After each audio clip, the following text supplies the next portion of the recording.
Good morning everyone, my name is Arun Shukla and I have returned with a new video. In this video, we will discuss something new in the chapter which is chapter 5 of NCERT class 9 and that is the fundamental unit of life. So in this chapter 5, we will discuss what is the fundamental unit of life.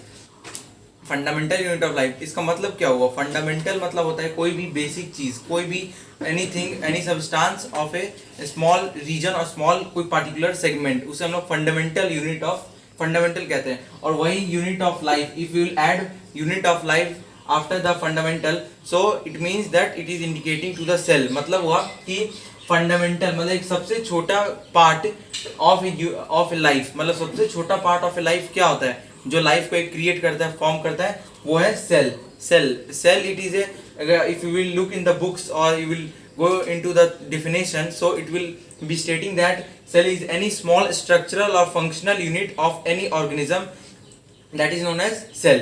Cell मतलब क्या हुआ कि it is any smallest, मतलब ये सबसे छोटा और छोटा स्ट्रक्चरल और फंक्शनल यूनिट है कोई भी ऑब्जेक्ट, लिविंग ऑब्जेक्ट का, तो उसे हम लोग सेल कहते हैं. कैसे है?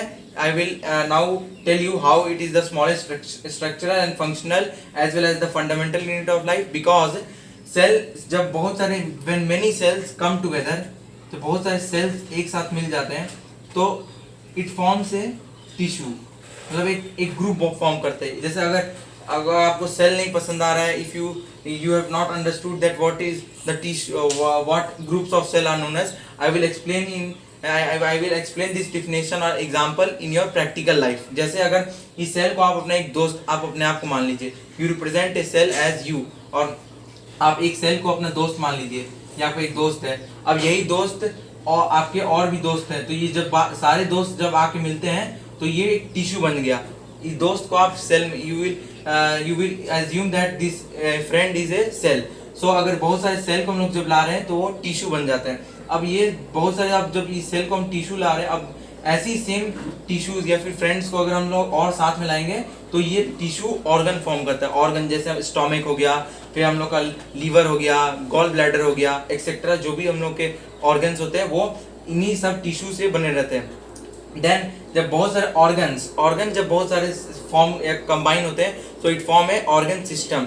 ये एक सिस्टम बनाते हैं एक, जिस and when this all systems come together it form A one living organism like us human being और plant.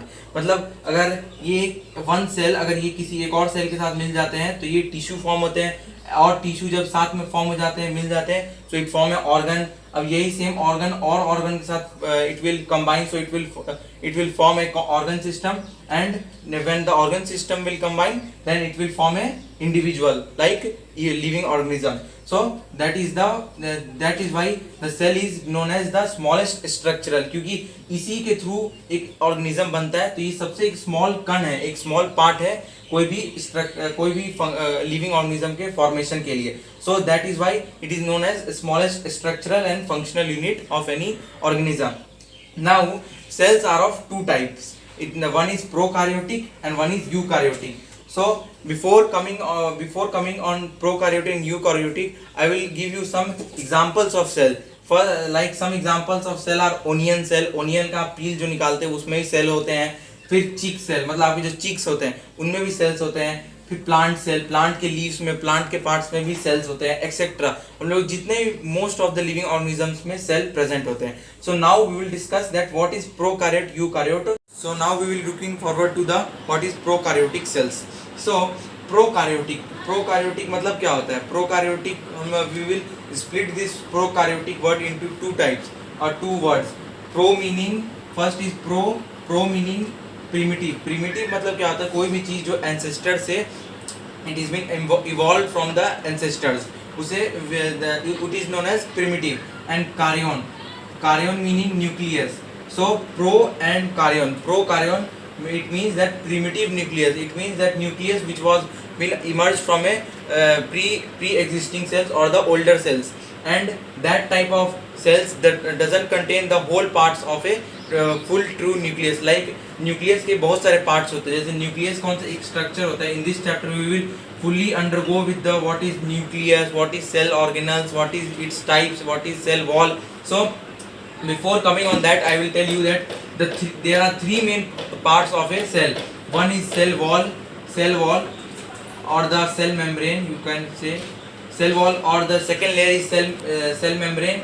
It is the one important part of a cell. Then the cytoplasm, which is a liquid inside this cell, it is the second part, main part of a cell. Then the last or the most important part is a turgid or a rough type of round spherical structure present inside a cell, that is the nucleus. So nucleus के अंदर बहुत सारे parts होते हैं, जैसे एक होता है सेल मेम्ब्रेन नहीं, न्यूक्लियस मेम्ब्रेन, क्योंकि ये न्यूक्लियस का मेम्ब्रेन होता है, उसे न्यूक्लियस मेम्ब्रेन कहते हैं.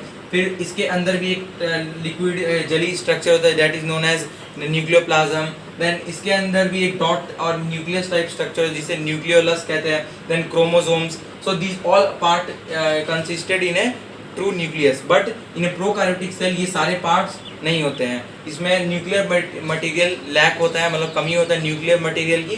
सो they are known as prokaryotic cell. Prokaryotic cell का एग्जांपल्स हो जाएंगे काइनोबैक्टीरिया एक्सेट्रा. काइनोबैक्टीरिया कौन सा टाइप बैक्टीरिया है, जो जैसे blue green algae, you have heard this name blue green algae, जो प्लांट्स में आपको मिलता है. ये प्रोकैरियोटिक सेल टाइप सेल है, क्योंकि ये काइनोबैक्टीरिया क्या होता है, इसमें एक फुल लेवल न्यूक्लियस नहीं प्रेजेंट होता है, इसका न्यूक्लियर मटेरियल बहुत कम होता है. So that is why it is known as prokaryotic cell. So after we will discuss that what is eukaryotic cell, prokaryote and eukaryote. So let's begin. So moving forward to the eukaryotic cells. So first in the last we have discussed that prokaryote cell एक type का cell होता है in which there is lack of nuclear material, और nucleus के जो parts होते हैं full parts वो प्रेजेंट नहीं होते हैं. बट यूकैरियोटिक में कुछ इसका डिफरेंट अपोजिट सिचुएशन होता है. First of all I will tell you that what is the meaning of eukaryote. Eu meaning होता है यू मीनिंग होता है ट्रू, और कार्योन मतलब न्यूक्लियस, जैसा कि if you have learn that karyon meaning nucleus. So true nucleus मतलब eukaryotic cells का मीनिंग हुआ ट्रू न्यूक्लियस. और if you will more go deeply inside the definition, it will be stating that it is a fully levelled cell. मतलब इसके अंदर जो cell का parts होते हैं और जो न्यूक्लियस के पार्ट्स होते हैं वो फुल लेवल्ड होते हैं, मतलब it contains all the part of a nucleus as well as the cells. So it is known as eukaryotic cell. Eukaryotic cell के examples हो जाते हैं human beings, plant, animals, etc. etc. So eukaryotic cell is been completed. So up to till much we will discuss, and our video is concluded. And in the next video I will come what is the cell organelles and different types and what is their functions. So before quitting my video, I would like to ask one question, that who discovered the cell? So please write the answer in the comment section below, and do subscribe our channel, and thanks for watching our video. Please like, subscribe.